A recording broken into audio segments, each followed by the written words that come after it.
instead of battling it out, the right attitude for a good governance is to really come up with the proper procedure of looking into the root causes of the problems and address it so that people will not be affected.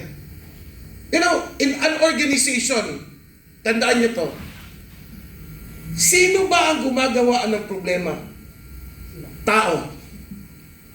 Sino lang ang makakapagbigay ng solusyon o makakagawa ng solusyon? Tao lang din.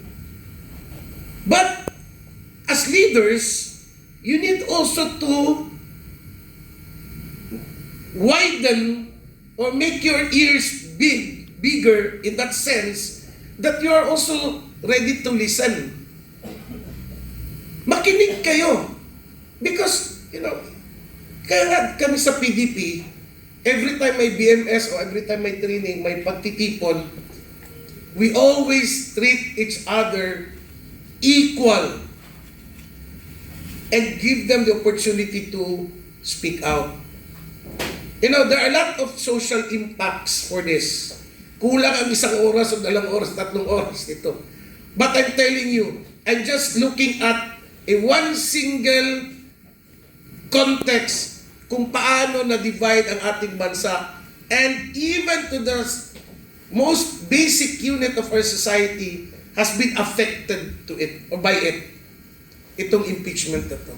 Sayang ang panahon ng ating bansa dahil mas natutukan pa yung impeachment rather than coming up with good economic programs, socio-economic programs, agriculture, livelihood, etc., etc., health, very important yun, than wasting their time in addressing this one. I mean, there is an office responsible to that.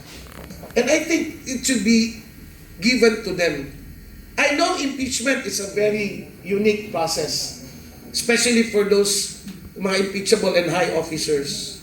But again, at the onset of this political dynamics, the effect or the impact, we are not only looking at until 2028. It goes beyond. Kasi marami pang mga remnants yan, marami pang naiiwan dyan, at tuloy-tuloy yan sila gagawa ng aksyon para makaganti man lang ulit. It will never end up. And I think we need somebody who can really unify us, and we believe, well, hindi namin sasabihin, but of course, very obvious na rin, no? Kung sino man yan, we really believe that this person can really help PDP, and PDP can also help him or her to unite our country and be strong and, you know, recover from its fall. Natumba man tayo ngayon, then we really have to dedicate ourselves to bring back the integrity, the dignity, the spirit of our nation. So yun po ang ma-share ko sa inyo. Salamat, Edie. Him or her, I think mas maganda pag her. Pero kung talagang I think it's her. Tama ka, Penny, kasi maganda talaga pag her. Pag him, gwapo. Sa pag her, maganda. See? Yan ang panlulusot ko pag ginampot ako dito. Inunahan mo ako, Your Honor. Yeah. So, Ayun ang pinangahawakan ko. O, bakit ka nagsalita ng ganun, ganyan. Di ba maganda pag her?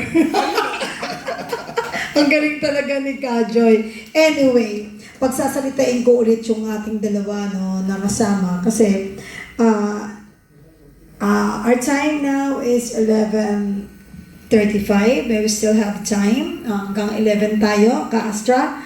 At gusto ko kayo magbigay din ng komento doon sa mga issues like the impeachment.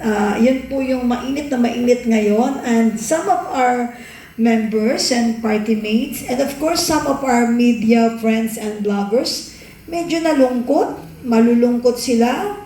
Tinatanong nila ako, matutuluyan kaya yan? Mai-impeach yan? Ganon, ganyan. Sample ko sa inyo. Kahapon, I'm not a lawyer, Pero sabi ko nga sa PDP, libreng magtanong, walang bayad. So libre to, inabuso ko na. Tanong dito, tanong doon. Because bilang tao, hindi naman kahit sabihin mong ikaw ay super dunong, hindi mo naman mape-perfect lahat eh. Pero, syempre, we are watching eh. It's live. Nakita naman nyo kahapon yung kanilang pagtatalo or pagbibigay ng kanilang mga depensa.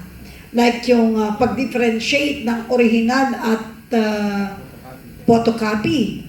So, kung ako po tatanungin, Your Honor,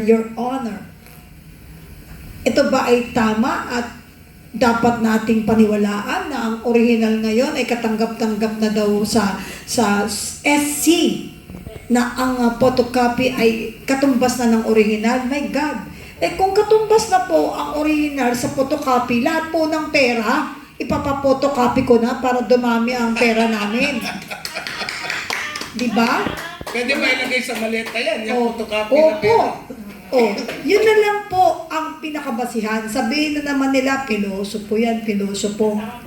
Okay na po yung pilosopo, wag lang nang gagancho ng tao, wag lang nagnanakaw. Pilosopo na kung pilosopo. But truth hurts, yan ang fact that we cannot compare or pwedeng ihalintunan ang photocopy sa original.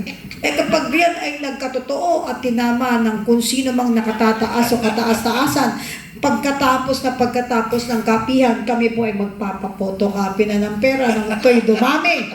At maibigay namin sa inyong lahat dahil ang ating mga media vloggers, yan naman ay voluntaryo lang dito para maikalat at mailatag ang totoong pangyayari sa ating bansa na talagang lunod na sa kasinungalingan, kaliwat kanan, hindi malaman ng taong bayan kung ano talaga ang totoo. Pero gamit na gamit ang salitang taong bayan. Pag nadidinig ko yun, sa totoo lang, yung nakaganon na damit.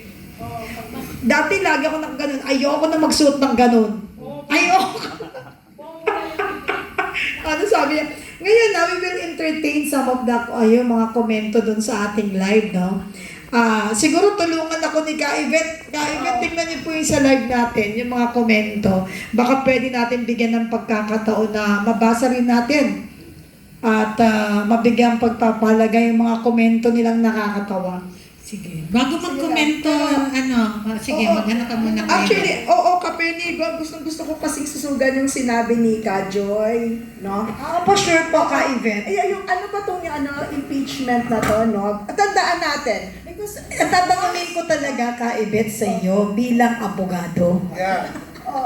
Kaya, legally speaking, ano po ang inyong pwedeng masabi sa issue ng impeachment trial magmula Lunes, Martes, at ngayon pa hanggang Miyerkules? Kasi sabi nila Monday to Wednesday daw yan. tama po. So pahinga ng 2 araw, gagawa na naman sila ng photocopy para Ang script daw, sabi ng defense eh. pantustos dun sa mga naniniwala.